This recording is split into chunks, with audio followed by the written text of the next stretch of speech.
Welcome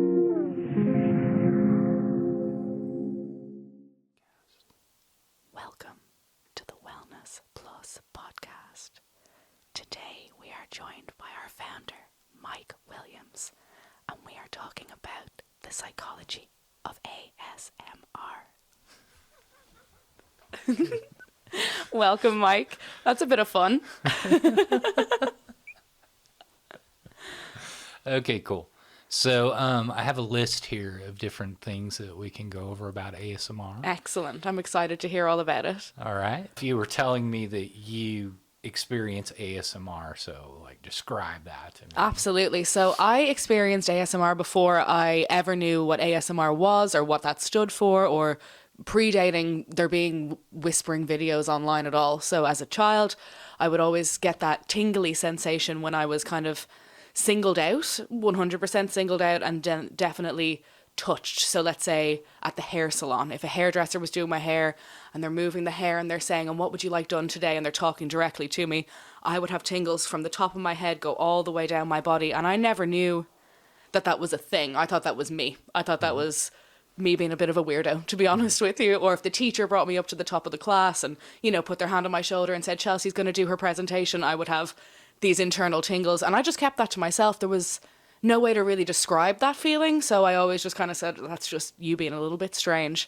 But to learn that this phenomenon affects so many people, it's fascinating. Okay, so can you describe the sensation a little more? The sensation for me is definitely butterflies in my stomach, and then primarily, like, you know, like shivers down your spine, but starting at the top of my head. So it would kind of go down from the top of my head, down the back, and then all the way down my back. And it would be a very euphoric sensation. Yeah. Okay, and describe the tingling. The tingling, like a pleasant pins and needles, if that makes sense. It's really hard to put a finger on, mostly because I never spoke about it to anybody. I didn't address it as something that was normal or that other people felt. So I think it's like almost like butterflies in your stomach, but all over your body in the most positive way. No nervousness, only pleasant. Okay, so is it only on the skin, or do you feel it inside your body? Inside my body, 100%, yeah. Cool. It would definitely give goosebumps on the skin, for sure, but I wouldn't say that's the primary feeling at all. It was definitely more internal. And just curiously, would you describe it as like a euphoric energy hitting you? That's an interesting question. I never thought about it as a transfer of energy, but I guess, yeah, definitely, because it would be once either contact was made or that kind of direct special attention was given to me. So like eye contact or a question asked. And sometimes I would almost attribute it to being in front of other people and being given special attention, if that makes sense. So being singled out or asked a question, I would kind of have that feeling as well. Okay, so there's definitely this connection between the experience and receiving attention from someone. 100%, yeah. Yeah, okay, cool. All right, well, that's where we're going to get into the ASMR and energy healing at the end, right? Nice. 'Cause I have a theory about... I'm excited to hear it. So we have how popular is ASMR, what is ASMR, ASMR and massage, triggers, how does ASMR relate to PTSD, ASMR and hormone responses, is ASMR sexual, ASMR is a mental health tool, ASMR and nostalgia, ASMR and grooming activities, ASMR and mukbang or eating videos, ASMR as hypnosis, ASMR and parasocial relationships, and ASMR and energy healing, which is going to get kind of woo-woo. A little out there. Okay, I like that. I look forward to that part for sure. Okay, so the first thing we'll go over is like how popular is ASMR, because this is absolutely wild, right? So these are the top 100 searches for YouTube in the USA for 2024, and ASMR was number 2. Wow. So number 1 was PewDiePie, who is an individual, and music is number 3. Like, more people are searching for ASMR on YouTube than are searching for music. Wow, by a large margin too. That is crazy. So you could say arguably that ASMR is the single most popular topic on YouTube, and YouTube is the second largest search engine in the world next to Google. right? So it's incredibly popular, Yeah. right? Now, if we look at Google Trends, you know, we make yoga videos too, right? So I'm comparing ASMR to yoga. So and this goes all the way back from 2008 to the present. So it starts in 2008, and you can see ASMR wasn't really that popular. Yeah. And then it just really Takes starts such a taking off. climb. Yeah. Yeah. So now it's peaking kind of during COVID. It really goes up because I think people were trying to manage their mental health with it, right? Yeah. But interestingly enough, you see here in 2017, yoga takes a dive, Okay. right? And ASMR spikes at Wow. the same time that yoga goes up. And I think it's because people started replacing yoga with ASMR as like a means to control their mental health. That is such an interesting observation. And I mean, I can see how both practices could offer similar relief. Cool. Well, people definitely, I mean, one of the reasons, a lot of people don't realize this, but, you know, the channel's called PsycheTruth because the channel is literally alternative mental health practices, right? Yeah. Now, a lot of it seems to become physical, but we already discussed in another video how, like, if you exercise, it improves your mental health, right? 100%. Yeah. So typically the types of content that are in the channel are things that I have found that I think can help people with their mental health. So let me give you some examples of like, you know, how the channel is alternatives for mental health, right? So we make yoga videos. Yeah. Well, yoga not only incorporates the you know, the physical exercise, right? But it's got a number of other benefits, right? It improves your flexibility. Of course. It improves your ability to focus. Super importantly, it improves your ability to focus through discomfort because as you're doing some of these yoga poses, they're kind of not comfortable. Yeah. And there you have to hold it for kind of slightly longer than is comfortable. Yeah. Or you're pushing your flexibility, so there's some discomfort there. And you're learning to breathe through the discomfort, right? There's a great number of benefits that actually come from yoga, so we make yoga videos. Okay, so we make massage videos, right? Well, I'm actually a fan of massage because I think as a modality, it's virtually harmless. Okay. Of Right? course. Yeah. Yeah. Like it's only sort of beneficial. It helps people relax. It lowers the stress response. It helps people communicate with their body. And, you know, non-sexual human touch has healing properties, right? Yeah. So now that's actually how we got into ASMR, like how we discovered it is people would leave comments on our massage videos and they'd be like, I get ASMR from these videos. Oh, no way. That's so interesting how that evolved. That's amazing. And So I was like, well, what is that? So I searched it and learned about it and then saw that it was getting popular. Wow. And then we started making ASMR videos. amazing. I love that. Now, specifically, people used to get a lot of ASMR from Athena Jezik, who was a Okay. particular massage therapist we used. And I'll talk about her more towards the end of the video. I like ASMR. I like it as an alternative mental health management tool. Okay. Because there are no side effects. It's not like a drug that's going to mess your body up or cause you to take another drug and have other side effects.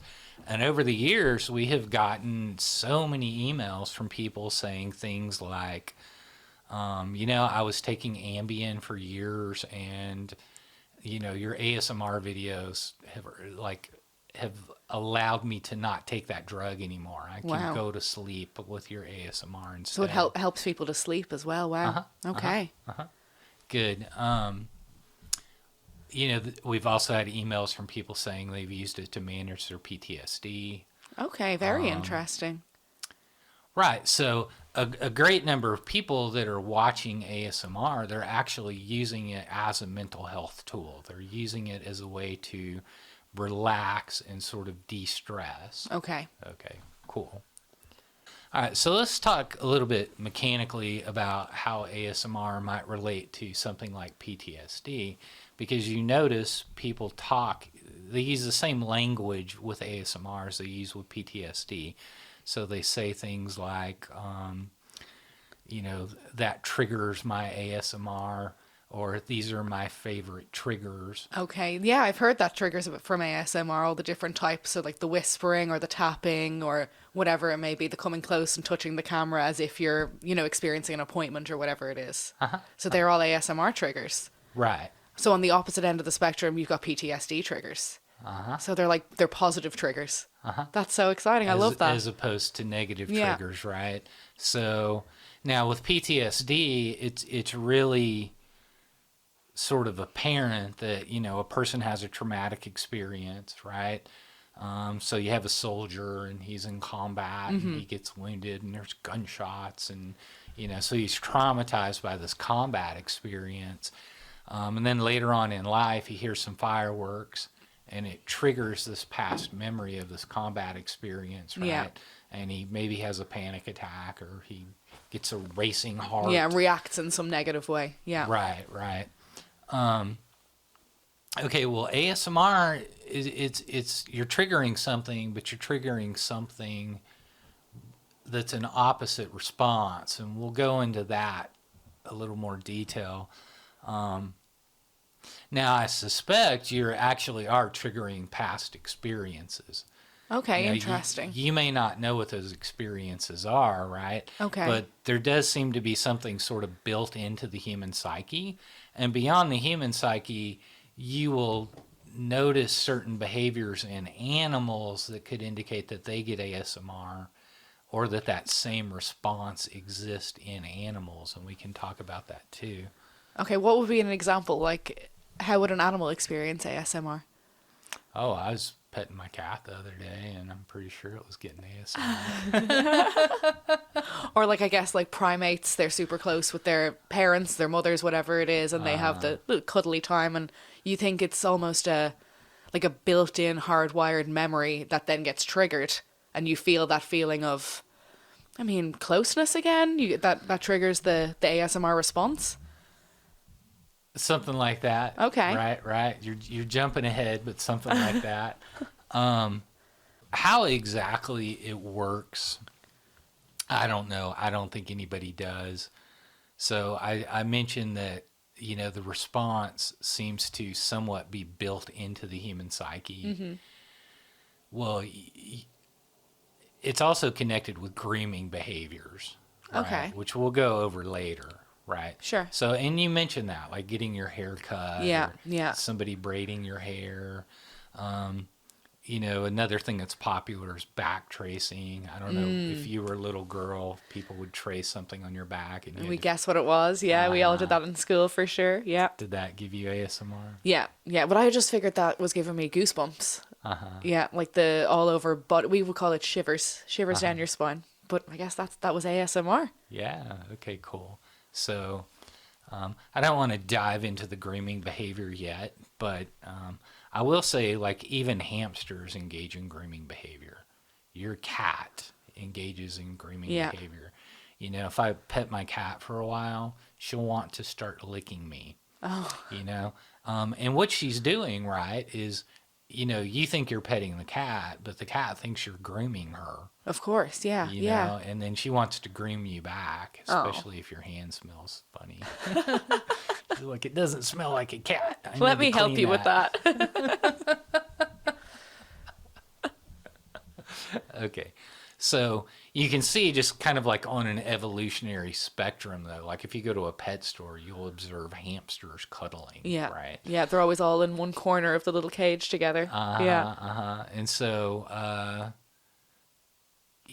some of these behaviors, just on an evolutionary level, like basically the first mammals evolved in like the Triassic period, and they were little rodents, Yeah. and then like supposedly all mammals evolved from these little rodents, right?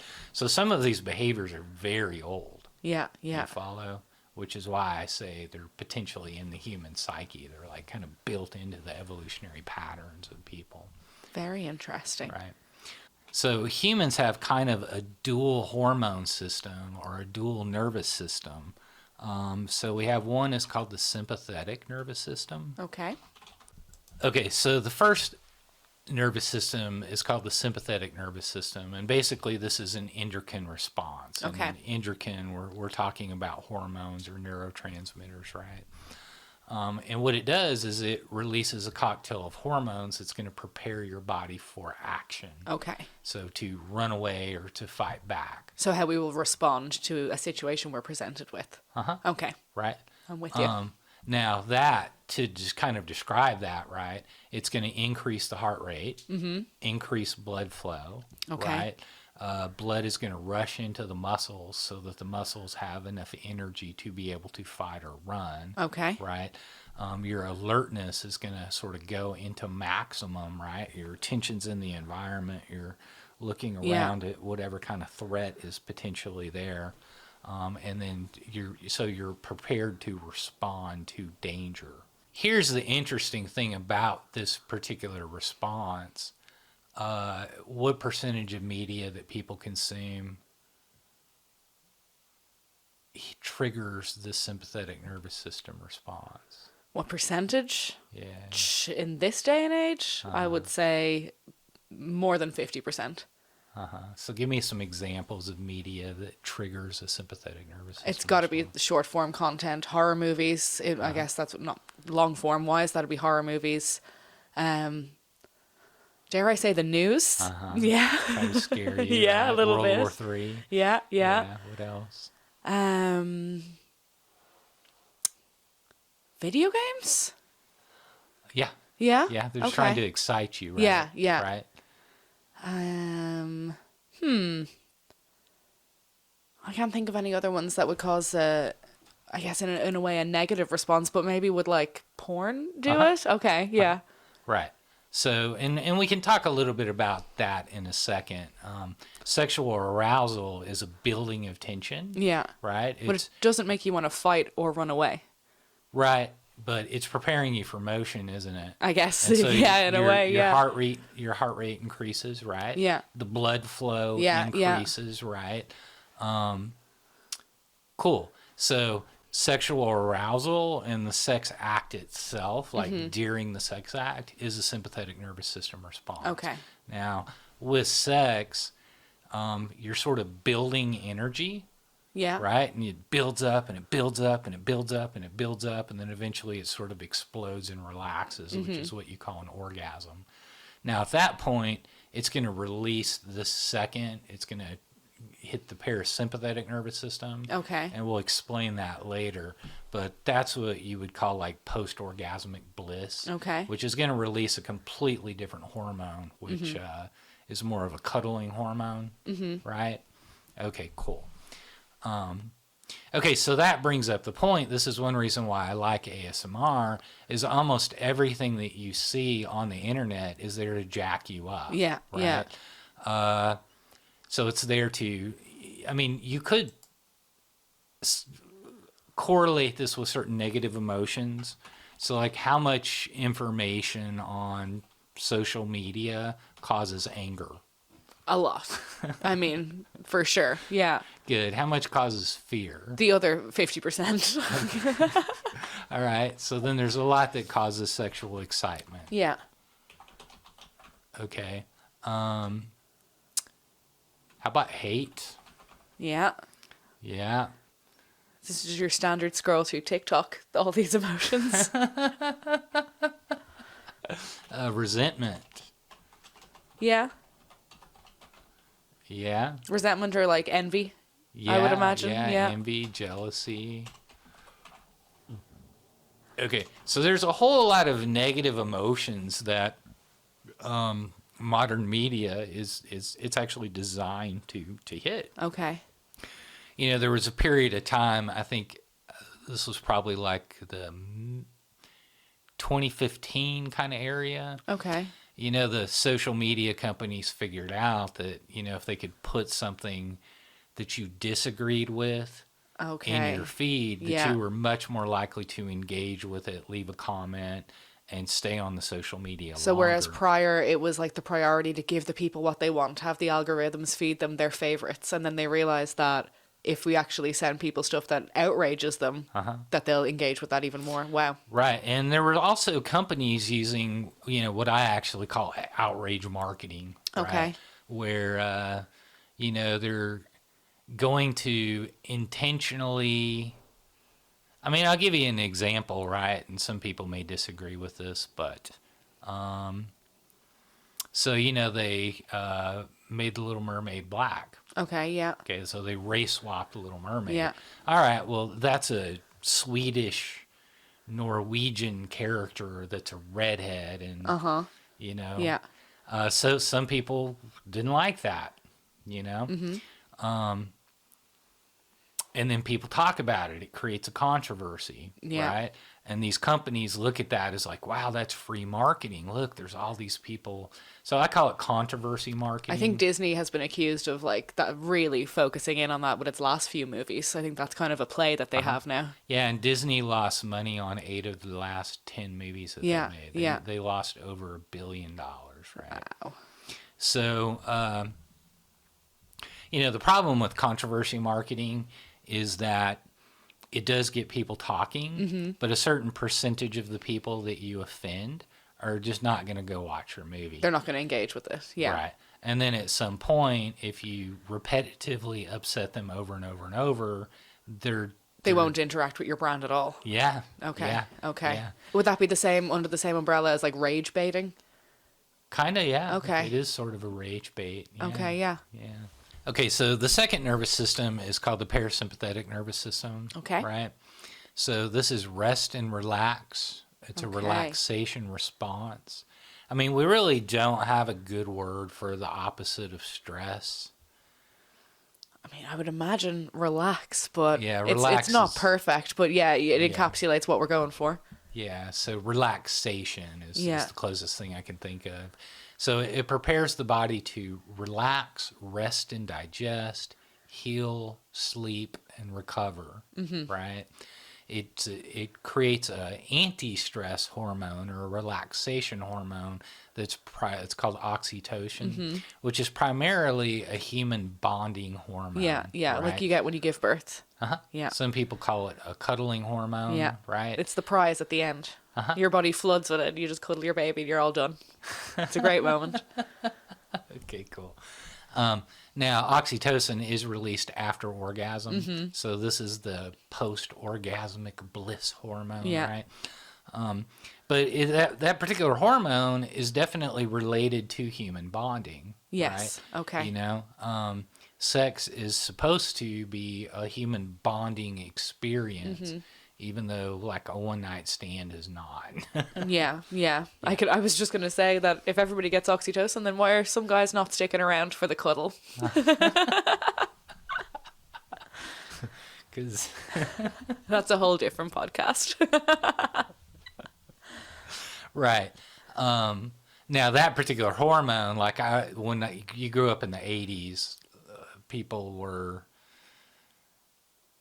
didn't jump into sex as quickly as they do now. You had like first, second, third, fourth base. Okay. And you were expected to go to first base and then, stop there. And then another date, maybe you get to second base, right? And then have a few dates and then maybe you get to third base, and then it could be a while before you go all the way, right? Which I assume helps with the bond, Yeah. That's 100% correct, right? Now people kind of do it backwards. Yeah. They jump into bed and then ask the person what their name is in the morning. It could be love at first sight, maybe? No? I doubt it. Right. But that whole sort of old, you could call it like a dating ritual, right? Yeah. Or a system where one thing leads to another and it's gradual. You're building human bonding along the way and you're creating a connection and then eventually you fall in love, right? Some people have called oxytocin a love hormone too, right?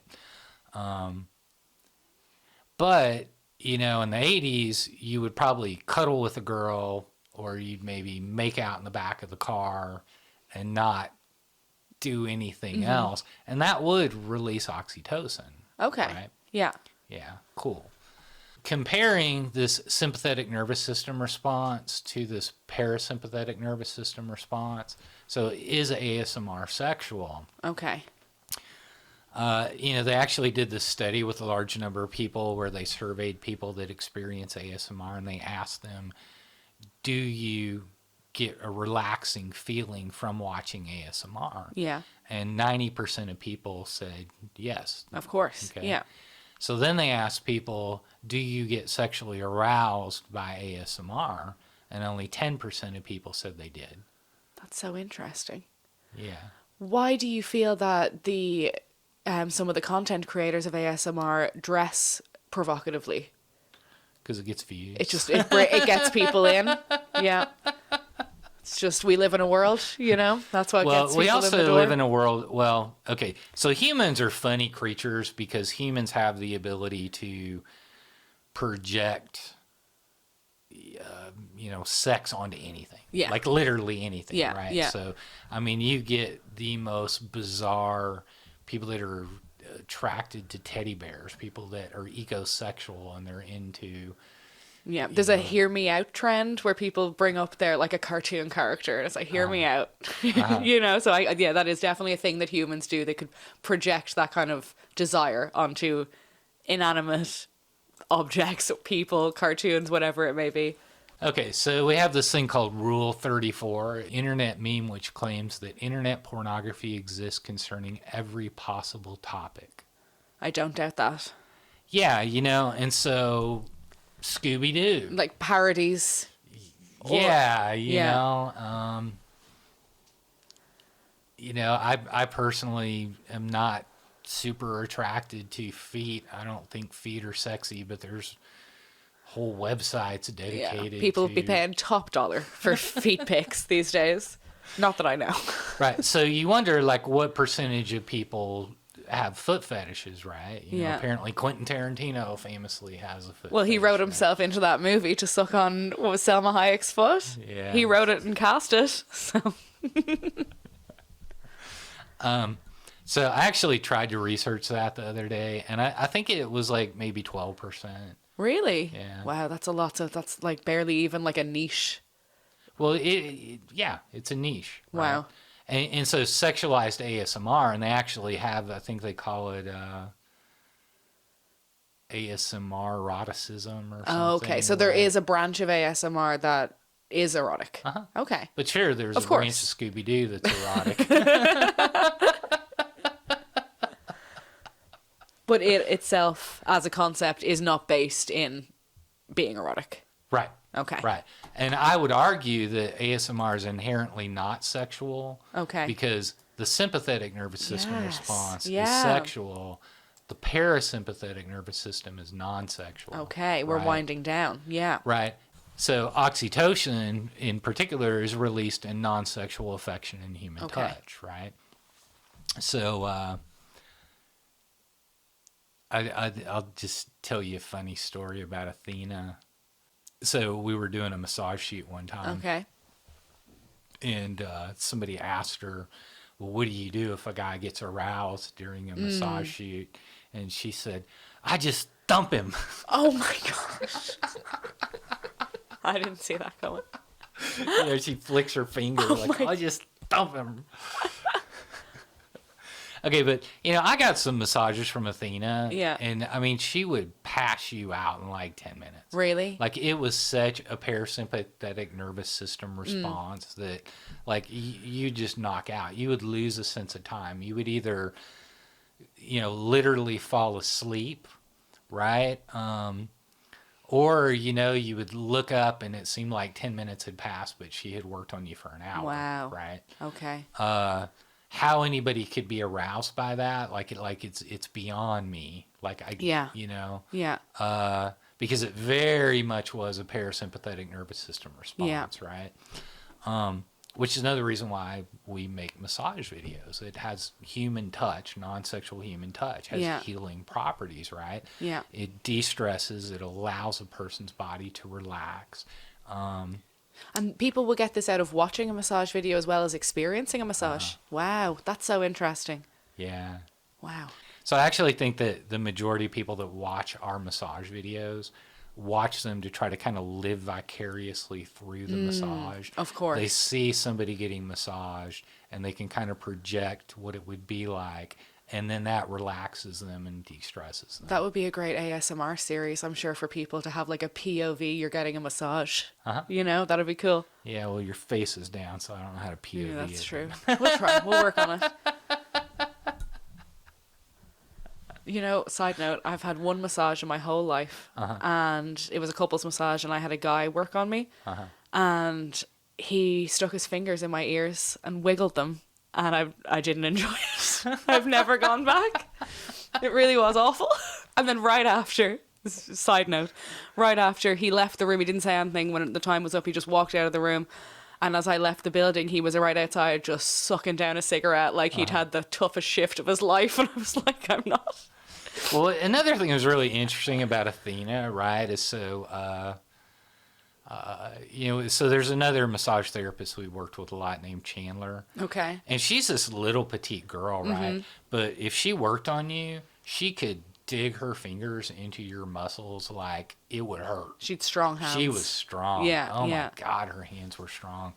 Now Athena was very no pressure, no force. Okay. Right? And she was freaking magical. Like, so she could put her hand on your muscles and cause them to release and relax without applying any pressure. That's like magic. Yeah. Wow. That's incredible. Yeah, it actually was kind of like magic. Hook me up with her. I need to get a better massage experience. She passed away, unfortunately. Oh, I'm sorry to hear that. Yeah. We did do a shoot one time where one of the people that was the massage model was a fitness instructor. And so Athena asked her, like, is there anything you want me to work on when I do the demonstration, right? And she said, well, I have this big knot in my arm. And Athena just goes, oh, honey, I can take care of that. And she goes, oh. And she just brushed over her lightly, and the knot just released. What? And this girl, like, her eyes get all big, and she's like, oh, my God, how'd you do that? How'd you do that? We've got a magician here. Wow, that's incredible. Yeah, and she kind of taught me some of those techniques too, which, maybe at the end of the video, I'll kind of go into that. Yeah. Because Athena definitely would use forms of what you would call energy healing. Is that Reiki? Well, she wasn't doing Reiki per se, but yeah. Reiki is a form of energy healing, right? Okay, cool.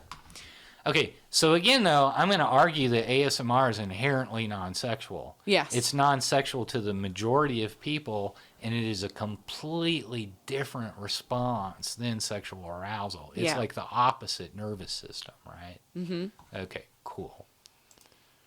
Okay, so the next thing we have is ASMR as a mental health tool, right?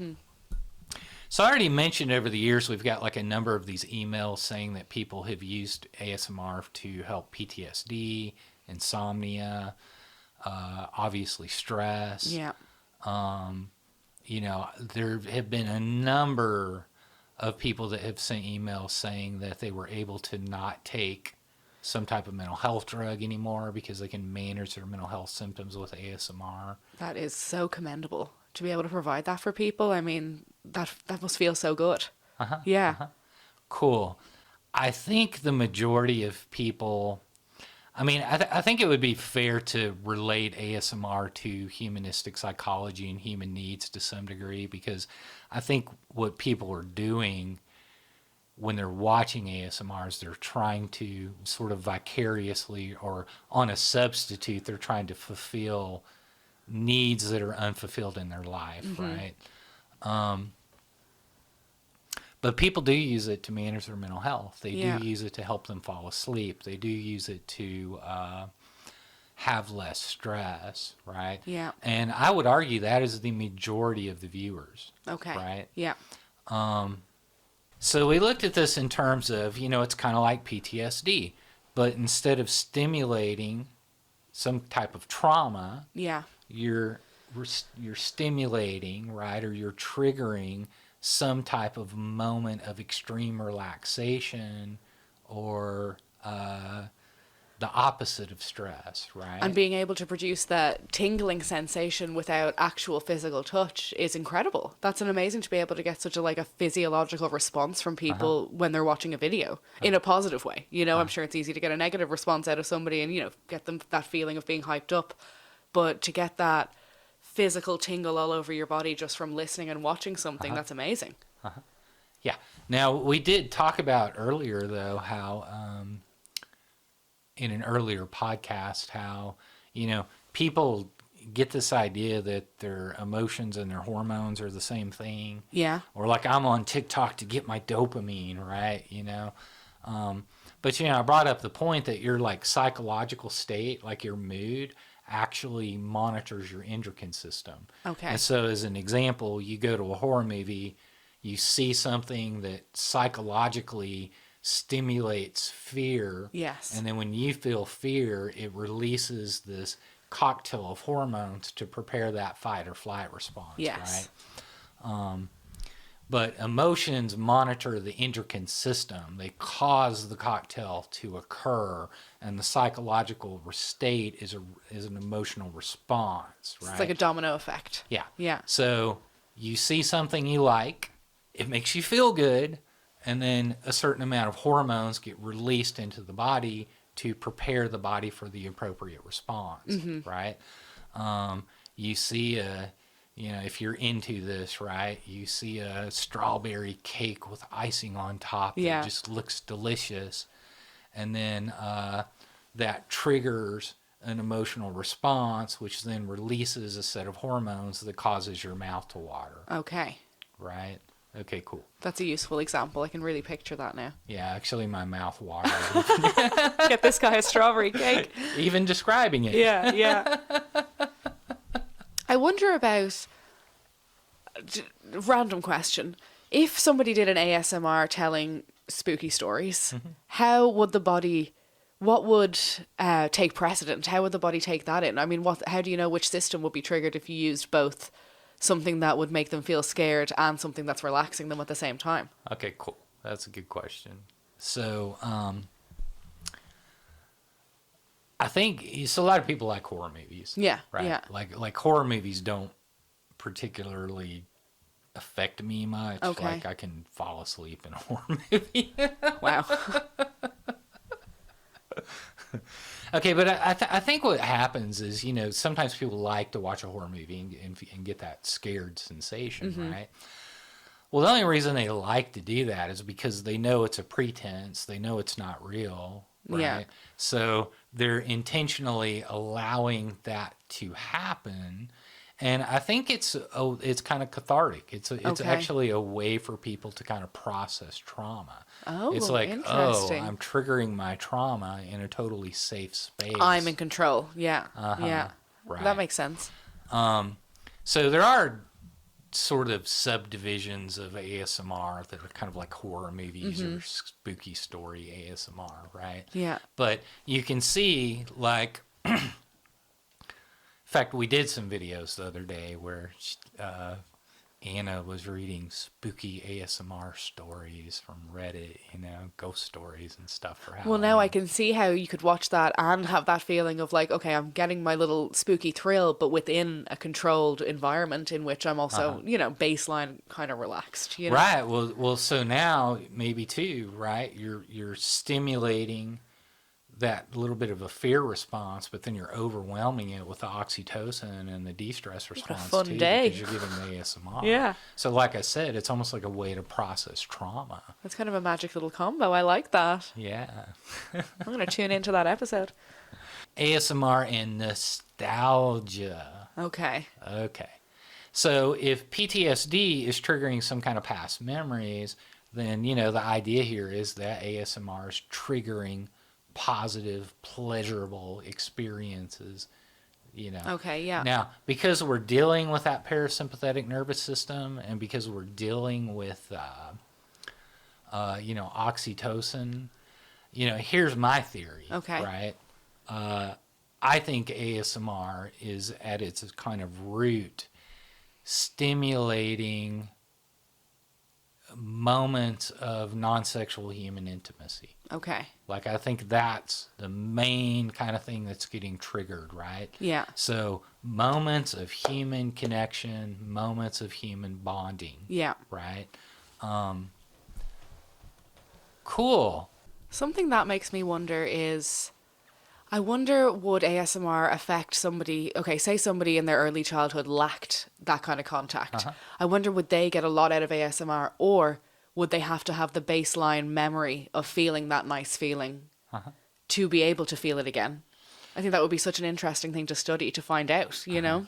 Because it is a case that not everybody does experience ASMR. Yeah, now, that's a good thought, but let me just go back to, you know, a lot of things about the way human experiences work are just kind of like hardwired into us evolutionarily. Oh, right? okay. So if you yourself didn't experience it, it will be hardwired into you from generations. Yeah, I mean, it's been in there since hamsters.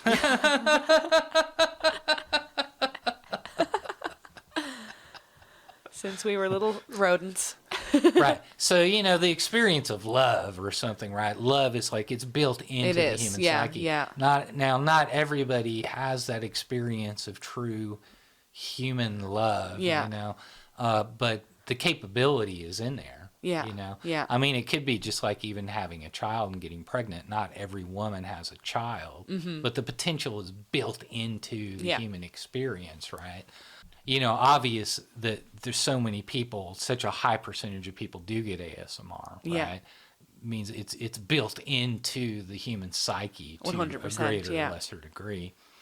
Now, what percentage of people get it? I don't know. It's got to be pretty high if it's like searched for as much as music, right? I don't think anybody really knows what percentage of people do and don't get it. I barely get it. Oh, really? Yeah, I've edited over like 2,000 ASMR videos. There's certain things that like it triggers me a little bit. Yeah. I'm like, oh, wow, I can see that's going to trigger people. But like, I don't get some huge... Well, you got a haircut yesterday. Did you get any? No. No? Nothing? No, I actually closed my eyes and like, you know, put my attention on the sensation. I was wondering if I'd get ASMR and it didn't. That's interesting. You know? Now, I would say, though, like if you were trying to make good ASMR videos, you would want to try to hit nostalgic type things, right? Okay. You know, and so having your hair braided as a little girl. Yeah. Somebody doing your makeup. Yeah. Right? Somebody doing the back tracing thing. Yeah. Right? You know, even whispering, you know, it's like you're there with your girlfriends as a kid, you know, and there's other people in the room and you're like, hey, Sally. Yeah, yeah. And, you know, and so the other people can't hear, right? So that's like this sort of special level of human bonding and non-sexual intimacy where you're sharing secrets with your friend, right? Cool. Now I have a theory, right? Like I've always wanted to make an ASMR video where we get like a GoPro and we put it on a baby doll. Okay. And then the ASMR artist would like, you know, You'd pick care up the for the doll baby. and like, oh my gosh. You know, there'd be tingles the world over if we did that. Yeah, I think it would make people tingle, even though people can't remember. Yeah. Oh, that's to draw back to. That's the built-in.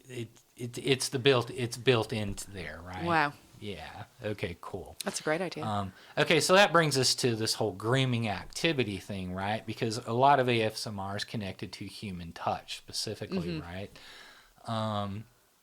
So hair brushing, having your makeup done. Yeah. Oh, a huge one for me is going to the doctor or the dentist when they're doing their exam. I am just like, I hope he doesn't know I'm tingling because taking your temperature, the wooden sticks.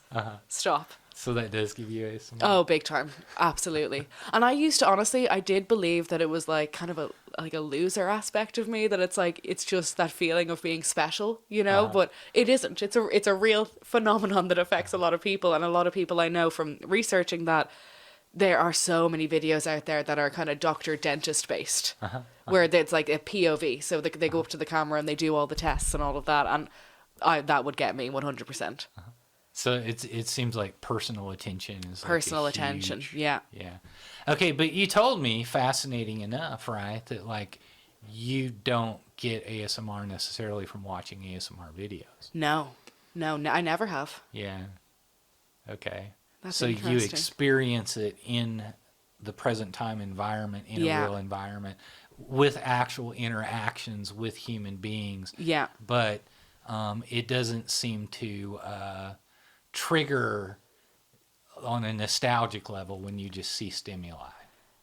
True, but I also have never saw ASMR content as something for me, so I probably never watched more than 5 minutes straight of one video. I would say if I watched a whole video, it would have triggers within there that I would respond to. It would be interesting to see Yeah. if you did. Yeah, let me watch one of those doctor ones and see what happens. Yeah. Okay, so again, though, grooming activities, right, Yeah. have been around, The dawn of time. dawn of time, hamsters, monkeys. Yeah. Your cat does it like animals do it. And you'll see your cats will groom each other and then they'll like cuddle up with each other and snuggle, right? Yeah. Well, they're releasing those same relaxation hormones, like Okay. animals have that oxytocin response too, right? So let's talk about mukbang and eating. So when they survey different triggers for different people, about 50% of people do not like mouth or eating sounds. Mm-hmm. Okay, And we don't produce mukbang content yet anyway, don't we not? not really. No. Right. We played with it, but it never seems to like really do that Okay. good. Now, I will say like eating sounds and mukbang are maybe kind of different because mukbang is about trying to eat some massive amount of food, and not all mukbang videos are ASMR. No, Right. they're not. That's right, yeah. Okay, cool. But let's say somebody's eating like ramen and you're getting these slurping sounds, Yeah. right? Okay, well, about half the people will just, think it's disgusting. Yeah. Right? And then half the people like it, Okay. right? So, almost everybody likes whispering. Mm-hmm. Almost everybody likes scalp massage sounds. Okay. Almost everybody likes tapping. Yeah. But then you get into the mouth sounds, and about half the people, it creates an opposite effect. 50% of the people like the sound, and 50% of the people find it disgusting or off-putting, right? Which is called misophonia, Okay. right? Which means bad sound, right? Do you think that's triggering their sympathetic nervous system when Oh. they don't like it? Oh, yeah, Rather yeah. than the parasympathetic. Totally. That's Oh, very yeah. interesting. Yeah, so misophonia is the response that somebody gets when they hear nails going across a chalkboard. Oh, yeah. Yeah. Now, I guess I don't know if there's like a positive word for sounds. I guess it would be probably beniphonia. Okay. Beni meaning good. Yeah. So Good sounds. Good noise. Yeah. Yeah. But I also want to bring up something about eating, Okay. how human beings evolved, like breaking bread, like Yeah. sitting at the same table, like eating and having a conversation. Sharing a meal, yeah. Yeah, is one of the staples of human bonding, Yeah. right? In the Middle Ages when, maybe the wife had to spend all day to make something to eat in the kitchen, and the husband's out working on the fields, and the kids out milking the cow, and everybody's off doing chores, right? Yeah. And you got to get like the majority of human time was spent on chores. Like imagine if you had to walk to the river every day For water, for yeah. water, My gosh, yeah. or if you had to get all the clothes and take them to the river and then wash them in the river and then go hang them out to dry, and then once they were dried you would fold them. I mean, like, things took a long time. Yeah.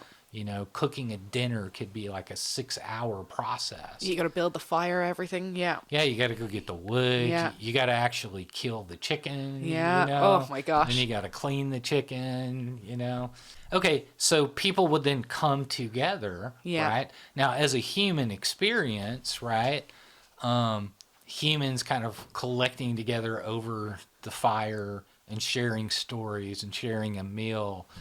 I mean, it was like the staple of human bonding. Yeah. Right? Okay, now I did watch one video that was really interesting where a woman was talking about how, she's lonely, shouldn't have a lot of friends. So whenever she's going to eat, she doesn't want to eat alone. So she'll put on like an ASMR eating video or a mukbang. Okay. And then she feels like she's having, Yeah. dinner with somebody, right? That is kind of sweet, though. That is a nice way to be able to help somebody to provide a video like that. I could see the benefits of that for sure. I mean, obviously, real human contact would be better, but it is still soothing. Right. Yeah. Right. Okay. So at some point, though, we're going to talk about parasocial relationships, right? Because essentially, anytime anybody likes, somebody's a fan of somebody online, or anytime someone is consuming content, it's a substitute for not having the actual thing. It's like a substitute. You're trying to fulfill a need by watching something online instead of receiving it yourself. True, yeah. Like you have a need for human touch, but you don't have an opportunity for non-sexual human touch, so you watch a massage video. Okay. Right? Wow. You feel like a need to have a friend and have a conversation, but you don't have that opportunity, so you watch a podcast. Yeah. I always looked at a parasocial relationship as something kind of negative, like a fandom, like a obsession. But I guess there are neutral ways to have a parasocial relationship where you're just kind of fulfilling a need, like you're saying. Well, I mean, ideally, another sort of blunt example is like guys masturbating to porn. Yeah. Well, if they had a real woman to be with, they probably wouldn't be doing that. Yeah. Right? It's a substitute, right? To some degree, even watching TV is like a substitute for experience, right? Like if you're watching a romantic comedy, that's a substitute for the fact that you are not involved in some romantic experience. I'm not being whisked away to Italy, so let me just watch somebody else do it. Yeah, because if you were, you'd be like, man, I'm not going to watch TV. I'm like having too much fun being whisked away to Italy. Yeah, that's so true. Okay, so I want to make a note about ASMR and hypnosis because I think the two things overlap, but I don't think they're the same phenomena. Okay. Right? So a certain amount of content online is hypnotic.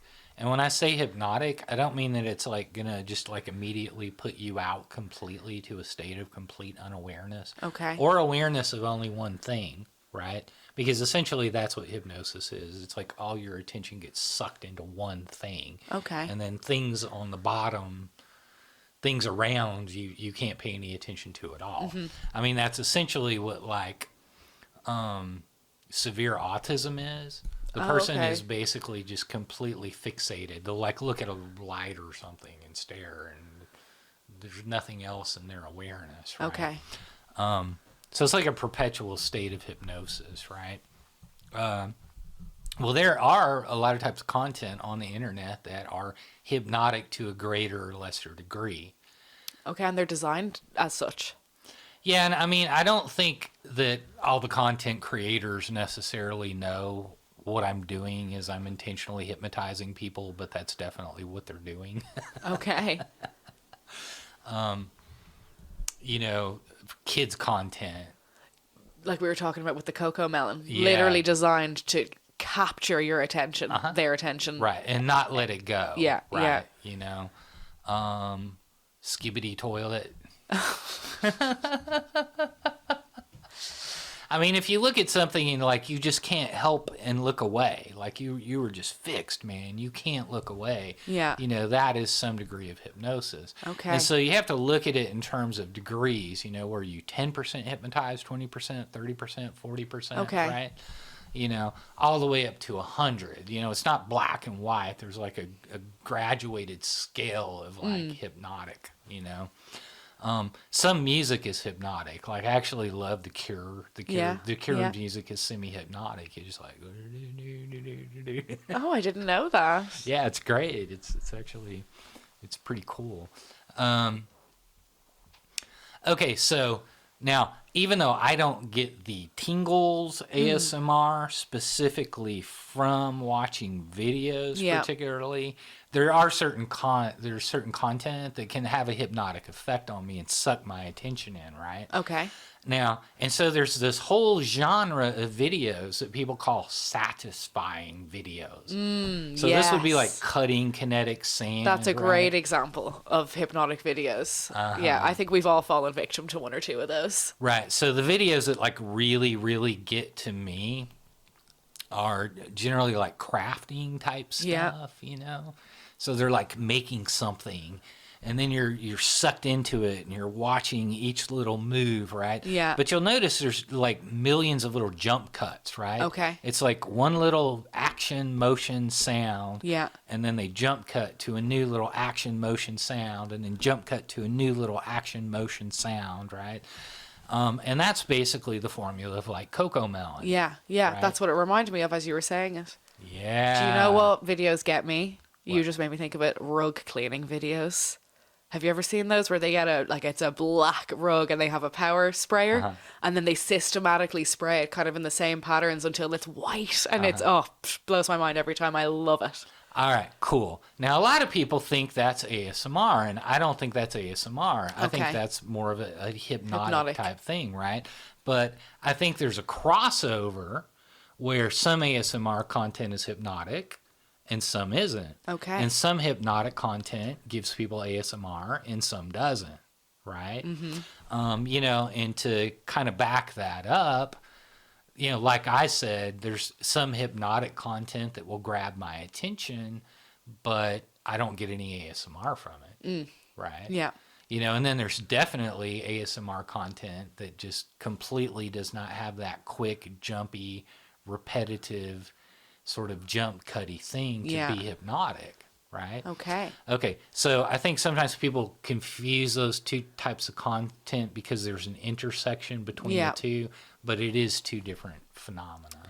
Do they both trigger the parasympathetic nervous system, or do you find hypnotic content could trigger the fight or flight? I would imagine not. It could or it could not. Wow. And like, I'll give you an example of that. You know, when I was in college, I was walking through the campus with some people that were on LSD, you know, and, you know, LSD has a tendency to like upset people's stomach because your body sees it as a poison and you're trying to purge, right? Same thing with ayahuasca. It makes you, you know, explode and out of every orifice, trying to purge it out of there, right? Okay, well, her stomach started getting upset, and that made her think of the Alien movie where the alien comes out of the stomach, right? And so she looks at her boyfriend, she goes, "Baby, you remember that movie Aliens?" And then it just hits her, right? She's like, "Oh my God, there's an alien. It's going to come out of my stomach and it's going to burst open." And she's freaking out, right? Okay, well, those hallucinatory drugs, they're hypnotic drugs, right? And so when you're taking a drug like that, you know, even marijuana to a degree is a hypnotic drug. Okay, So your attention will fixate on something, right? And then you're like, oh, you're zoned in on it, right? Yeah, that's a paranoia, I assume. With the marijuana, I think that's a separate response. Okay, but the paranormal or the paranoid response that some people get on marijuana, which I definitely did. I smoked marijuana when I was in college, and I would get paranoid. Yeah. And so I quit, and I haven't done it in like 35 years or something, right? But that's definitely a sympathetic nervous response. But, you know, I think that's probably some kind of trauma getting sort of triggered from the past, right, that causes that paranoia. So that's kind of, you know, kind of similar to PTSD. Yeah, I never thought about it like that, but that makes a lot of sense. Yeah. Well, I mean, the fear has to come from somewhere. Yeah, that's true. You know, maybe, like I said, it's built into the human psyche on like an evolutionary level and could go back, you know, through millions of years of evolution. Who knows? Nobody really. It's just the body trying to protect itself, really. Yeah. Okay, well, my friend he did the right thing. He just took her attention from the upset stomach and put it somewhere else. And he goes, "Baby, look at that fountain with the pretty lights." And she just, like, her head literally goes, and her mouth gawks open. And she goes, "Wow." And she just completely forgot about the upset stomach and the alien instantly, right? Because her attention was so focused on the fountain. Okay. Right? Now, that is a reason why some people like to watch, hypnotic or semi-hypnotic content, right? Is because you're burdened down with all the anxiety and problems, and your attention is stuck on all these kind of like negative things. And if something hypnotizes you, hard enough, all your attention focuses on that, and then your attention drops off the things that were bothering you. Yeah. Right. Now, I'm not a fan of hypnosis. I don't think that's a good phenomenon necessarily. I just want to bring it up, though, because I haven't heard people talk about this. Okay. I think it's two different phenomena, but the phenomena intersect or overlap sometimes. Yeah. And so people can confuse the two phenomena as thinking something hypnotic is ASMR or something ASMR is hypnotic, and they're not. It's two different things, right? Okay, so then let's go into parasocial relationships. Let's go back to Maslow's hierarchy of needs. Our favorite pyramid. And so, I gave this concept of like a psychological substitute, right? Yes. Human beings are really into substitutes. There's actually a whole branch of postmodernism called like simulation theory or something, simulacrian theory or something like that. I can't remember exactly. But all the dude was saying was that human beings will substitute something that's not real for something that is real. Yeah, and then eventually they get so caught up in the substitutes that they forget that they don't even know what the real thing is anymore. Yeah. Wow, that is an interesting concept, though, because, like, we do that. Uh-huh. Yeah. Uh-huh. Yeah, and so to give some examples of sort of substitutes, right? Like a dog mom. Yeah. Yeah. That is a substitute for not having a baby to care for, right up to the point that they call themselves a dog mom. Yeah. And they will call the dog their child, right? Yeah. There's a documentary on Netflix about Japanese music idols, and you'll have all these like 30, 40-year-old men that go to these concerts and watch these teenage girls sing. And it looks really creepy, right? Initial reaction. Yeah, Ugh. initial reaction is, wow, this is creepy, right? But then when they interview the guys, it's like it's obviously a substitute for a father-daughter relationship because they don't have a daughter. Wow. Yeah. That's crazy. Yeah. Wow. And they want to support the girl and support her career, just like a dad would want to support his daughter. Cheer on the girl. Yeah. Okay. Yeah. Well, we are so used to substitutions at this point, that we don't even notice that they're substitutes. Yeah. But as I said earlier, the only reason you're watching TV is because you don't have some experience in your real life that's more interesting than what's on TV. Because if sure, yeah. Yeah. If you did, you wouldn't be able. You wouldn't have the time. Then there's times in your life where you are doing something more interesting than TV, and you don't look at your phone, you don't turn on the TV for the whole week that you're on vacation, whatever it may be. So yeah, that's 100%. Okay, so people watch what they're lacking, right? Wow. And so if somebody's lacking romance in their life, they may watch romantic movies or read romantic novels. Yeah. Right. Again, if somebody's missing sex in their life, they'll watch porn, right? Yeah. For me, one thing I love to watch online, and I'm literally figuring this out live about myself, what I'll watch online is other moms watch me as a mom before I get my kids ready for school, or what I do in a day, what I eat in a day. And that could be likely because I'm here in Texas and all my best friends who are moms are all in Ireland. So I'm looking for a substitute for that kind of friendship connection of like, oh, you're a mom just like me, and I'm packing lunches too. So that actually makes a lot of sense to me now. Yeah. So you could almost look at just, if you went through somebody's browser history and you looked and you saw what they're watching. Yeah.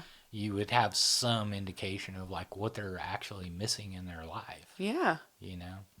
which comes down to the point that, I think a lot of people are watching ASMR because they're missing actual, high quality human connection in their life, right? Yeah, that closeness and also the individualized attention, I would imagine.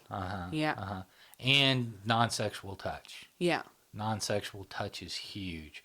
And that's why they're watching the grooming videos and the massage videos, right? And it's unfortunately the society that we've lived in, we have sort of emphasized sex so much that it almost makes non-sexual touch impossible.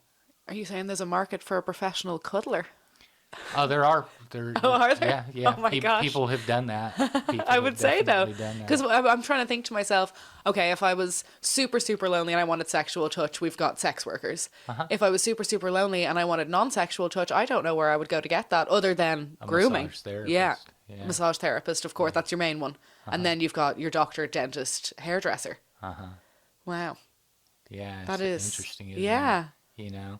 But, sort of the gender wars, too, have kind of, promoted that, we're living in a rape culture and, everything's sexual harassment. And I mean, guys are like literally afraid to touch a girl non-sexually now because they're afraid it might be interpreted as being, some type of like sexual harassment when maybe it had nothing to do with sex. Yeah.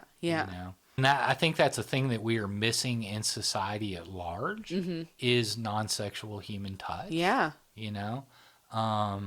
And good high quality human connection or human bonding. Yeah. Right.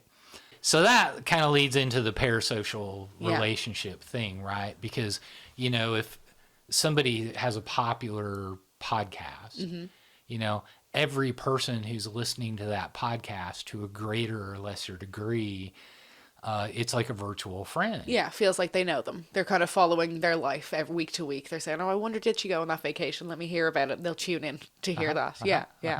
Yeah, or to hear what they're talking about. Or, but if they had like somebody, if they met their friend every day for a coffee after the school run, it would probably replace that need because they've got that update. They've had their little live podcast, real life podcast. Now, you could look at this chart of human needs, right, and see, there's kind of different types of communication. So, like, you have this knowledge and understanding, this cognitive level of the period. People will listen to, I do this all the time, I listen to, like, intellectual podcasts because I like to understand things. I like to learn things, right? But, some of the people that I like to listen to, if I could have a real conversation with them, I would rather do that. Yeah. You would take that over, listen to the podcast. Right. Now, there's also this need for aesthetics or beauty, right?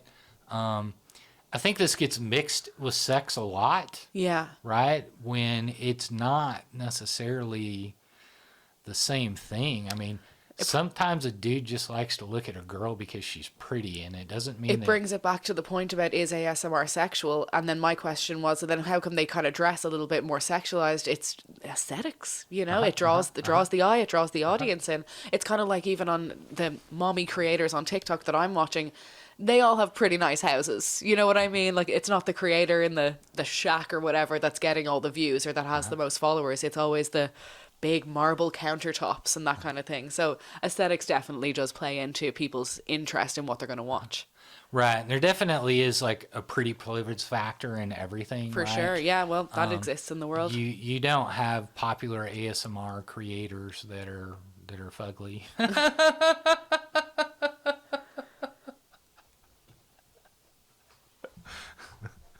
Now, there are some male ASMR creators, right? It's not... I do think that more women watch ASMR than men. Okay.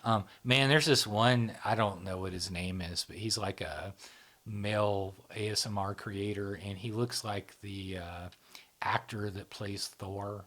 Okay. The blonde guy, Chris Henderson, I guess is his name. Chris Hemsworth, I think. Hemsworth, yeah. He's a really good-looking guy. And I think I saw he was eating an apple. I think I've seen him. He does like eating, and he'll do the axing the wood or something like that. He does little costumes and stuff. Yeah. Yeah. Okay. Fun enough. So there are some very popular male ASM artists, though, right? So But it's still not only in the realm female. of aesthetically pleasing. Oh yeah. Yeah, Well, yeah. anyone that's popular on YouTube, you've got a higher chance that they're, like Yeah. yeah, you know. We can't deny it. We like to look at something pretty. Uh-huh. Yeah. Uh-huh. Uh-huh. Good, good. Now I don't personally, this is just kind of a note, you people mix up beauty and sex, Yeah. but they're two separate things. Okay. It's almost like if you took beauty, you could kind of break it down into it's got these different flavors. Okay. Or it's got these different kind of harmonics, right? And so it's all sort of related, but they're different kind of flavors, right? And so, when you call a woman sexy, Yeah. if you see somebody and you think they're sexy and you're a dude, you also think they're pretty. Yeah. Yeah. Yeah. Okay, but there's a difference between glamorous, beautiful, pretty. There's another word that people don't use that much anymore, but it's called comely. Okay. Which just means really attractive. Yeah. Right.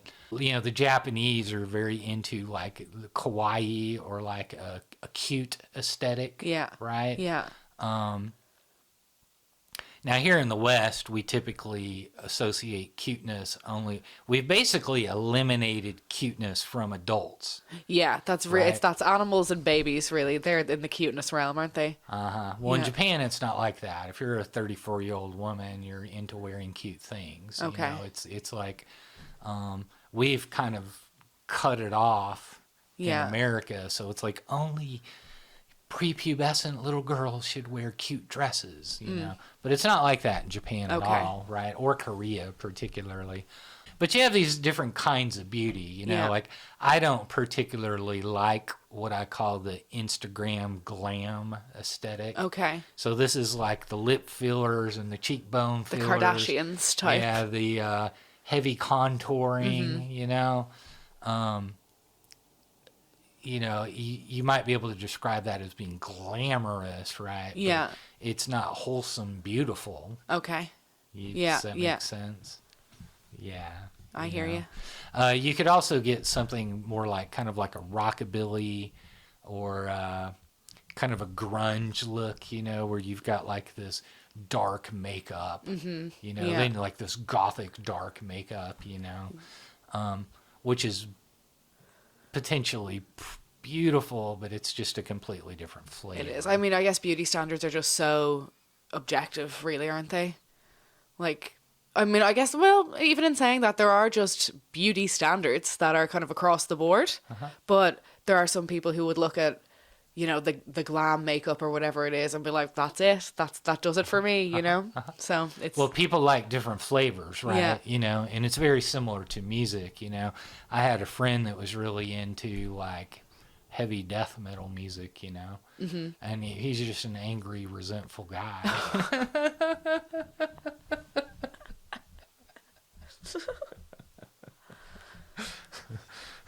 Some music is angry though, right? And some music is happy, Yeah.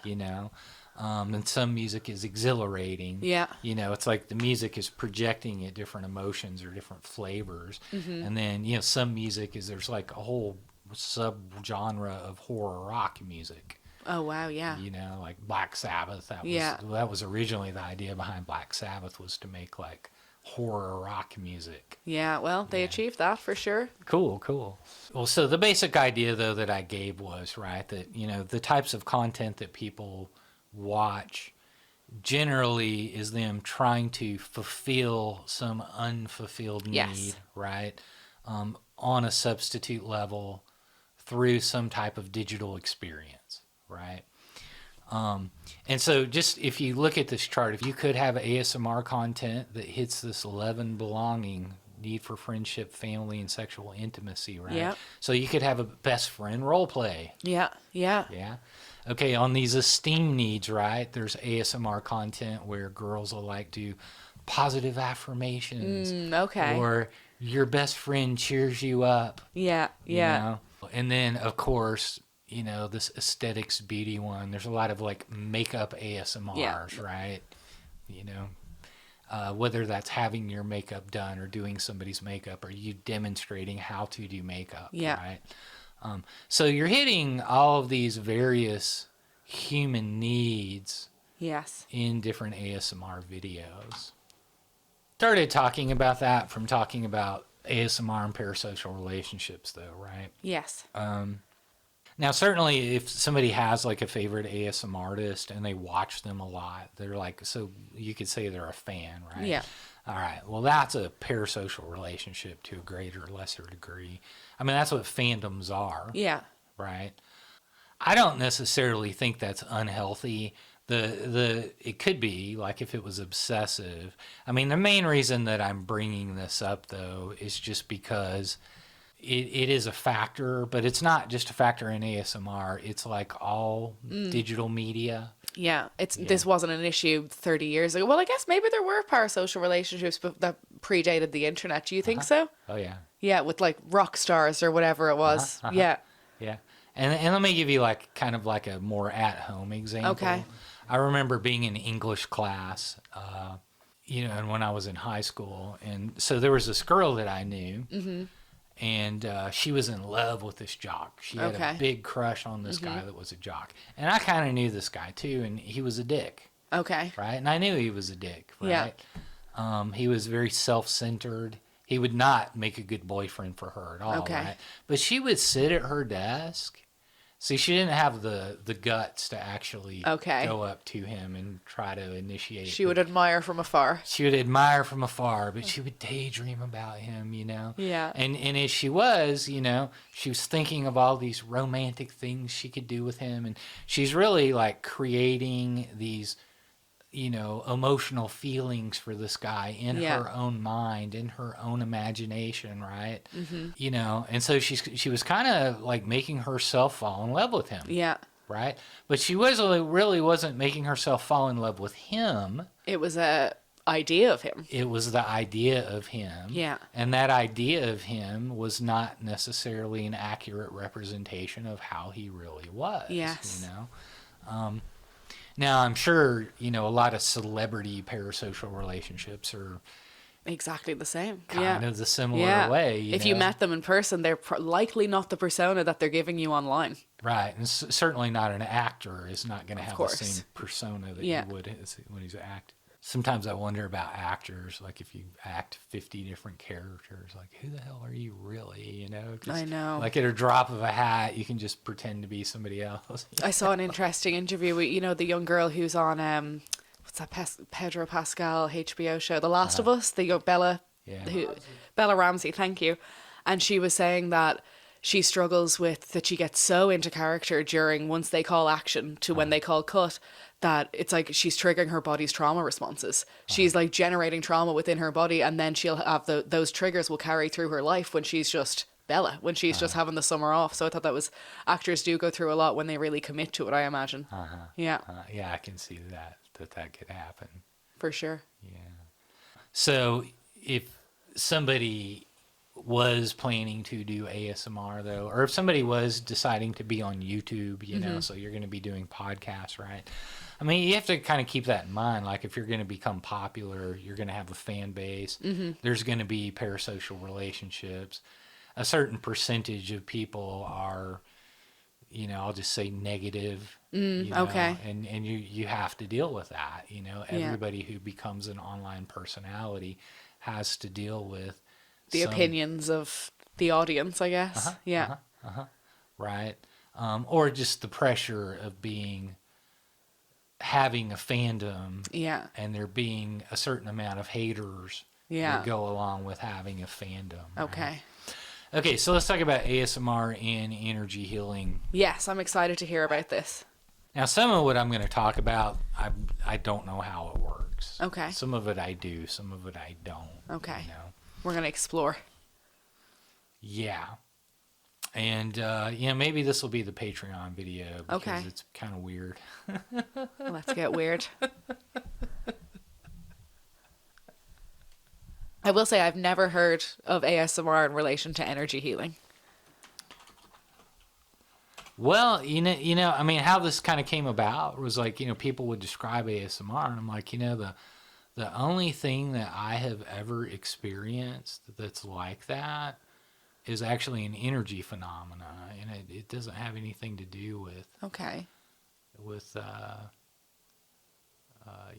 something being triggered. Okay. It's like actually a real interpersonal interaction phenomena of energy, right? Okay. And what is that? But it's very tingly. Okay, so let's talk about energy healing for a second, right? Okay. Okay, so all cultures have this concept that there's like sort of this spiritual energy that is the life force. Mind, body, soul. Well, so there's an energy though, right? Okay, yeah. Now the body does have energy, sort of energy fields around it. There are types of photography that can actually capture it. Oh, that's interesting. It's like, it's really fascinating if somebody loses an arm. They get the phantom pains and things like that. Yeah. Well, you can do a photograph and get the electrical field, and there's an electrical field where the arm was, even though the arm's not there anymore. That's crazy. Yeah. Ooh. Yeah. Okay, so certain types of alternative medicine are manipulate this energy field around the body. Okay. So this particular energy, depending on what culture you're in, there's different words from it. It is always associated with breath, which I find is very interesting. Okay. In Japan and China, they call it qi. Yes. Qi energy, right? Yes, I have a Qigong expert coming on the show, and that's the practice of kind of gathering that energy and then throwing it away. Well, qi actually means like air or breath. Okay. Okay. The word spirit comes from Latin, and it actually means breath. Wow. Okay. Okay. The word prana, which also means spiritual energy in Hinduism, also means breath. Oh my gosh. Okay. We're seeing a pattern. Okay. Well, and this is independently in all these different cultures. This kind of concept has evolved, right? But so in the West, probably the best way to describe it would be elan vital, Okay. which means life energy.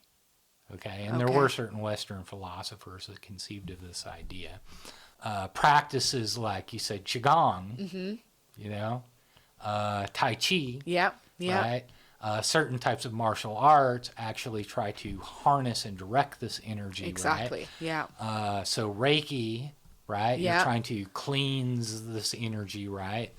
Certain types of yoga meditation, you're trying to focus the energy or do certain things with what they call chakras, which in Chinese medicine, they don't say chakra, but they can say meridians. Okay. So acupuncture is actually designed to manipulate the flows of this energy through the body by your using pins, right? Yeah. To change the currents of the flows of the energy through the body.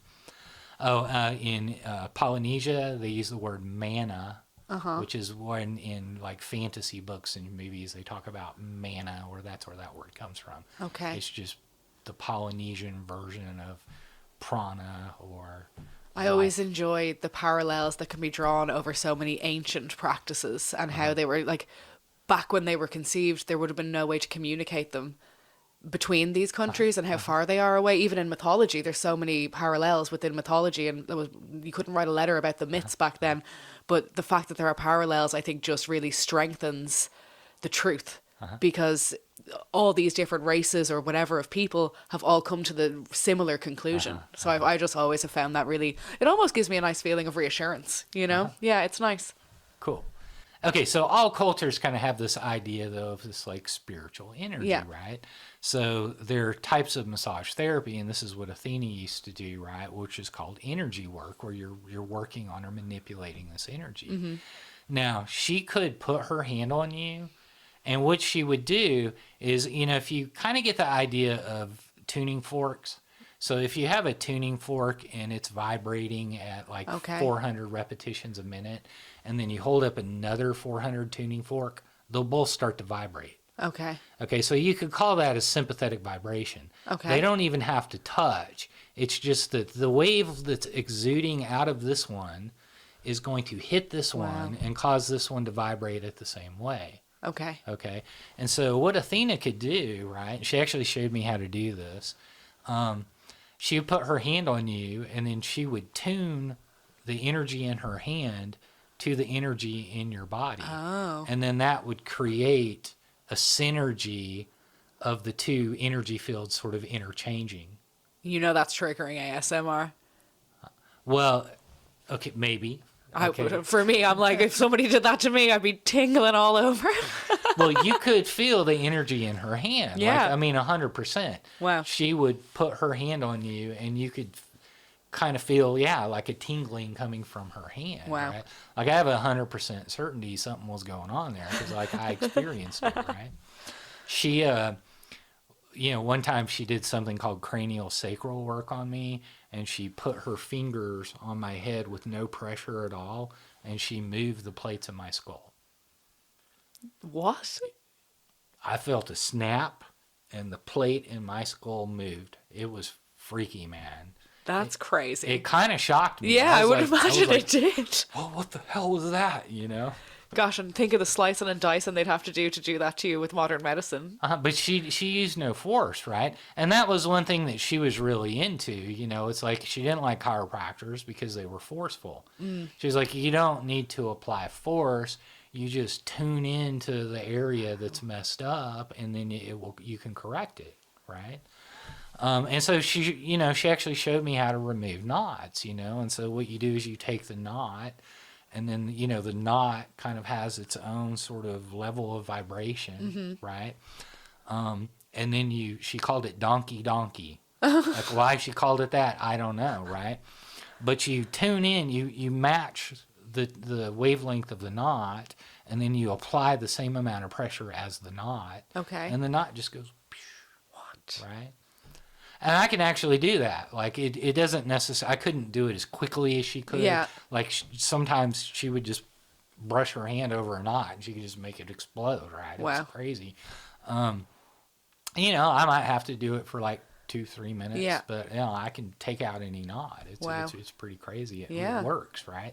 You just have to tune in correctly and match the pressure, and the knot does go away.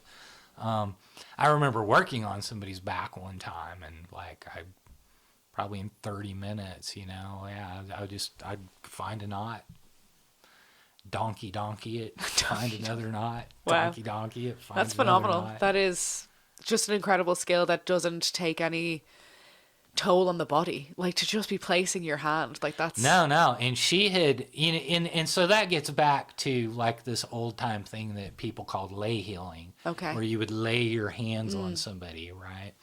And she was like an old time lay healer. It was almost like she could literally sort of put her hands on your body and then focus her attention through the hands, and she could see everything that was going on in your body. Know all your secrets. It was crazy.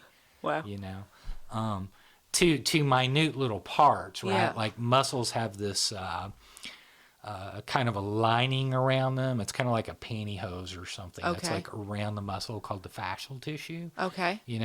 And sometimes this fascial tissue can sort of get like twisted or bunched up. Well, she could put her hand on a muscle and feel the fascial tissue and make it unwind. Yeah. She sounds like she was an extremely special person to know. It was very cool. Yeah, very cool, right?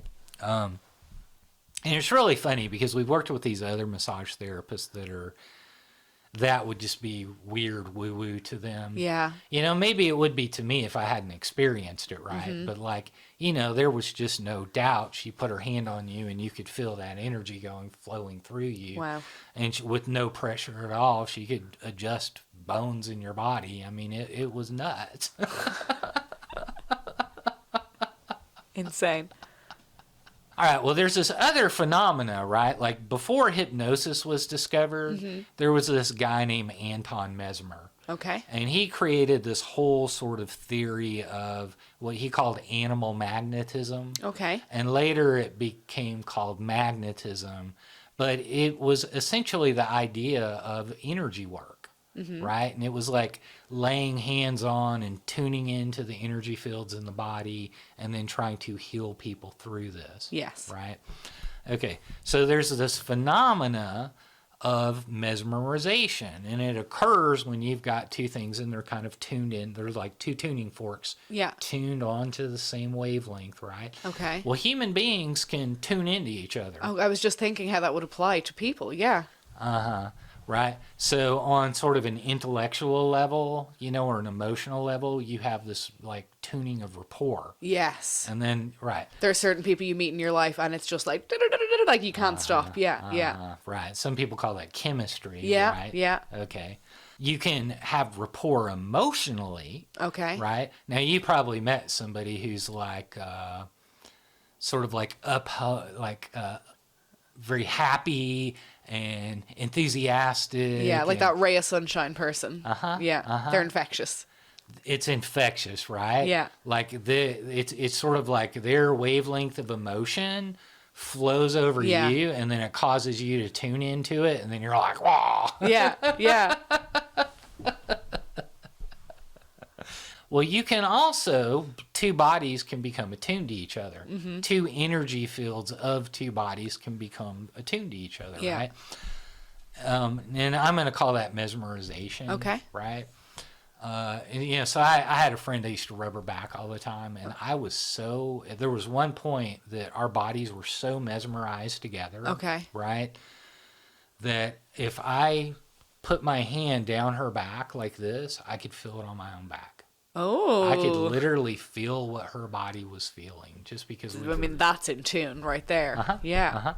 And I used to kind of get stuck to her. It's like our bodies would tune in together, and then it was hard to break the attunement, right?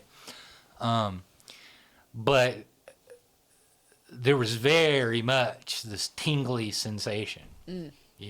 And we both experienced it. Okay. I would even do this thing where I would put my hand like kind of on her neck where the spine, there's like some nerves on the spine, and then I could change the frequency of the energy. Wow. And it would just cause her to get high. I can see why you two didn't want to be apart. Well, it would create this intense tingly sensation, right? And I was doing it intentionally, right? But I know it was real because she experienced it, and then she'd be like, "Oh my God, do that again." Wow. Okay. Now, the reason why I bring that up is because that's the only time I've ever experienced what, people are kind of calling, describing tingles. Yeah.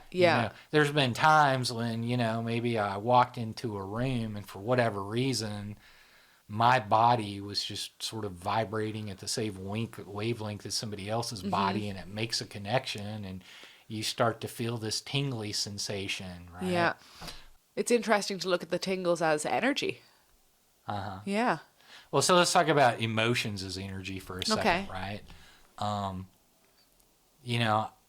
The word emotion comes from the word emote, right? And emote means to exude out. Yeah. Right? So like the sun emotes light. Yeah. Right? So the word itself, like emotion, would mean that which is exuding out from the person. Okay. Right? That's like literally what the word means, right? In Japan, if somebody has like really positive emotions, they'll say they're shining. Okay. Yeah. Right? They're emoting outward, right? Yeah. Okay, cool. Now, you have experienced a time when somebody was pissed at you. Yeah. And you could feel it on your body. Oh, yeah, for sure. If I was in trouble with my mom, I would know all about it. I'm just sitting next to her, for sure. Yeah. All right. Well, if emotions are actual energy, and they have wavelengths, which is why people call them vibes, right? That person vibrations. gives off good vibes or vibrations, right? Then you could get this emotional energy exchange, right? Now, of course, some emotional feelings like good human bonding, like affectionate feelings, like, non-sexual affectionate feelings, right? If there's an energy transfer, right? Yeah. Well, people call it, people literally call it chemistry. Yeah. Oh, Yeah. wow. Yeah. That makes a lot of sense. if two people get together and they really like each other, you might get this interchange of like high affectionate Yeah. sort of energy, right? This does not necessarily mean sexual at all. Of right? course, yeah. It's kind of funny when I grew up, they used to think that flirting was, it used to be described in psychology books as like a pre-mating ritual. Oh, okay. Flirting is not a pre-mating ritual. Like when I was a kid, so my mom had a friend, right? Her name was Judy. And, I was just a little boy. I was like 7 years old or whatever. But, it was really easy to embarrass me. Okay. And so she would flirt with me, right? Judy. Yeah, because she thought it was so cute that to I get would you to just blush. Yeah, and, yeah. Wouldn't be able to talk, or might even run away. And she give you little compliments and stuff. Yeah. And she generally liked me, right? Yeah. But, it was cute for her, like if you have friends and you do know that you can trust each other, it makes it okay to communicate non-sexual affection. Of course. Yeah. Yeah. Because you know that it's not going to result in sex. Yeah. Because who doesn't like a little admiration and affection? Absolutely. A little compliment. Right. No harm. Right. And so, I think what flirting really is, right, is it's just an expression of positive liking for the other person. Yeah. Now, if you're in a situation where that could result in a possible romance, okay, sure. But I also think it's more of it's a heart thing, right? Yeah. Yeah. It's not a crotch thing. It's a heart thing. Okay. Right? Yeah. And that's part of human bonding, right? Same thing with like friendly banter. Yeah. Same thing with teasing. Yeah. Yeah. I mean, that's kind of a subgenre of flirting, isn't it? Yeah. Yeah. But Judy would kind of tease me, and that was, that was a display of friendly, safe affection. Yeah. In Ireland, teasing is just how we talk to each other. When my poor American husband met my family for the first time, he was like, why is it just that they hate me? Why is everyone so mean? And I was like, no, they really liked you. You fit in. That's what just happened. It took him a while to get used to that. That's funny. Yeah. Yeah, I mean, that's generally how it's the difference between guys and girls. It's funny, like if girls get together, their friends are like, "Oh, hi, hon, how good, you look great." Yeah, very positive, right? But, No, I don't but the way that guys will express themselves is, they're friends or whatever, and they're both heterosexual, and they know they're both heterosexual, and and they'll see each other and smile at each other, and one of them will go, "How's it going, homo?"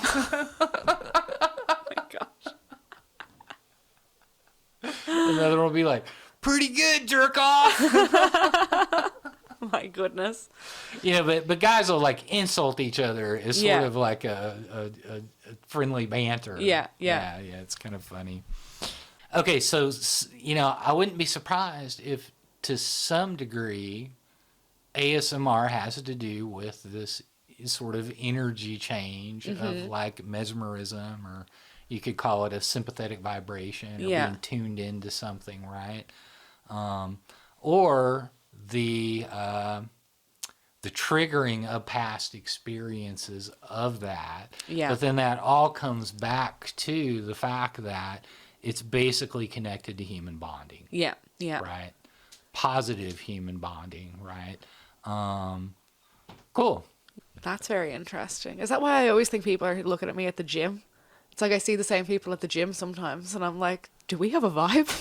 I think it's just an energy flow. That it's probably my husband beside me on the treadmill. Well, so there's been these studies, and so there's this guy Rupert Sheldrake, right? And oh my God, he emailed back about coming on the show. Oh my God. I know. He's my hero. He said that he has 10 people who want him on shows right now, and he's going through to figure out which ones he's going to do because he's got limited time, and I gave him a strong plea for us. Oh, I love him. Yeah. I love him. He emailed back today. Well, Pam emailed back.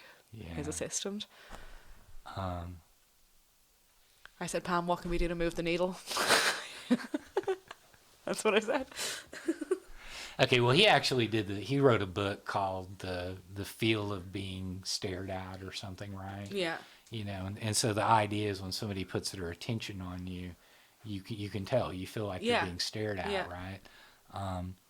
Well, attention is actually an energy, you know. I mean, you can direct it. Like, you can put your attention on that light. Go ahead, just put your attention on light. All right, now spread your attention out. Good. Now focus your attention back on the light. Okay. Good. That light knows. Now focus your attention on your nose. I can't see my nose, but I can focus my attention on it. Yeah, totally right. Yeah. Okay, so close your eyes. Focus your attention on your left foot. I'm not good with lefts and rights. Okay. Yeah. Yeah. Okay, so you can direct your attention. You can. Yeah. Okay, cool. So, you know, hypnotism, like, I'm just telling you this, it probably isn't going to be in the podcast, but, like, hypnotism is literally when your attention gets stuck on it, and you can't put it elsewhere. Yeah. Can't go to a concert without thinking that the lead singer is like, I'm going to get Bruce Springsteen pulled up on stage like Courtney Cox. I'm like, he's looking at me. And it's like, he can't see you, girl. There's lights in his face. It's a mental illness. Do not put this in the podcast. Can you imagine, though, what it must be like to be him and have, like, all those people have their attention focused? Oh, I have such a theory about the cult of a concert. I went to a Flaming Lip show in Austin last year, and the guy, the lead singer, was like, we need your screams, we need your screams. Ruined the show. And I liked the Flaming Lips. I liked every single song he played, but he ruined the show by begging for screams the whole time. And at the end of the show, he said, I know I've been asking for screams so much, but I just think that if someone's here tonight and they were a little bit afraid to express and scream, that if you screamed beside them, then maybe you would let them do it. And I was like, no, bro, you were soaking up screams. That's what you were doing. You were harvesting our energy. And I do think that concerts are like a weird ritual. And I think some artists are in tune to like, I'm not going to be able to write another album if I don't suck all the energy out of this crowd. And I got that vibe that night. So I do think concerts have like a, like, as you said, imagine being up on a stage and being the lead singer and soaking all that up. Like, you're not going to not do that again. You're going to, like, be addictive. Rush, yeah, right? 100%. Yeah, I mean, you're talking about, like, some type of mass rapport. Yeah, not even, like, a collective experience and all those people screaming the same thing at the same time. Like, that's powerful. Well, yeah, and that's another thing, too, right? Like, exactly what you're describing, like... that goes back to, like, chanting. Yeah. Yeah, you ancient. Right. And that's one of the points of chanting was like everybody to hone in on like the same wavelength, right? Yeah. Like literally there's a lot of Hindu practices like transcendental meditation and they have these things called mantras, right? Yeah. And so they go, but they're trying to control this energy wavelength, right? And they're trying to get it to vibrate at the same level. Same frequency. The same frequency, right?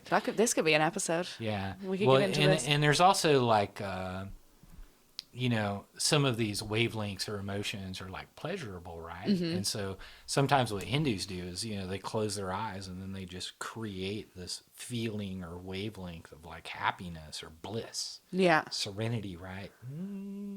Wow. You know, now, I kind of think that's like masturbation, right? Cause, brain masturbation. Yeah, because you're just doing it to yourself. Yeah, true.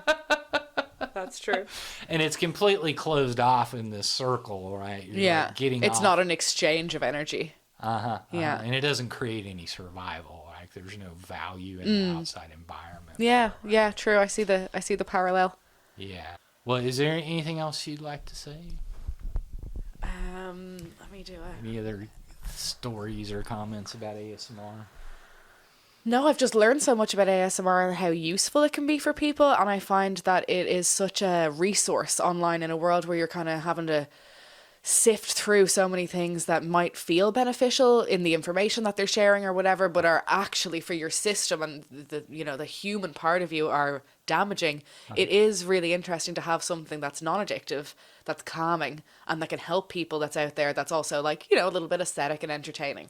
So I've learned a lot about ASMR and I feel like I can see its practical uses, and I'm excited to definitely develop the ASMR channel here at PsycheTruth because it's nice to be able to contribute like that. Cool. So I've learned something that I didn't know about and I appreciate that. Okay, good. So you want to tell them about Patreon? Yes. So we have a Patreon channel, separate to our YouTube channel, that goes a little bit deeper than we're allowed to on the mainstream. So we'll find further massage videos. There's new videos uploaded every week. And it also, when you become a member, you've got a backlog of hundreds, over 500,000 videos. There's over 2,000. 2,000 videos that you'll have full access to once you become a member. So it'll keep you busy. Yeah, basically we have done 2 exclusive Patreon videos every week for the last 10 years. Wow. And we actually have an entire website so that you can navigate through 2,000 videos. Wow. So there's like hundreds of exclusive massage videos, hundreds of exclusive ASMR videos. All of the podcasts get published in video format, in full on there, right? Yeah. There's even exclusive series that like we never put on YouTube, like whole massage series of like 30 videos. So yeah, check that out. Support us a little bit, and so we can keep making money, because YouTube doesn't. Hey guys, I would like to take a moment to introduce you to our app, Yoga Plus. You will have access to an incredible selection of videos led by top instructors in yoga, fitness, nutrition, and so much more. Download our Yoga Plus app, available on iOS and Android today.